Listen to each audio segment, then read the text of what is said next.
નમસ્કાર વિદ્યાર્થી મિત્રો, શ્રી બોરલા પ્રાથમિક શાળા તાલુકો મહુવા જિલ્લો ભાવનગર.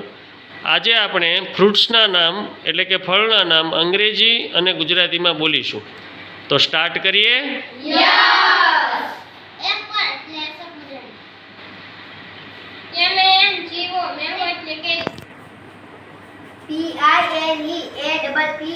પાઇનેપલ એટલે અનાનસ. BANANA બનાના એટલે કેળ. LYCHEE લીચી એટલે લીચી. ORANGE ઓરેન્જ એટલે નારંગી. PLUM પ્લમ એટલે આલુ. GUAVA ગુઆવા એટલે જામફળ. PAPAYA પપૈયા એટલે પપૈયું. PER એટલે નાશપતિ. WATERMELON વોટરમેલન એટલે તરબૂચ. CHERRY ચેરી એટલે ચેરી.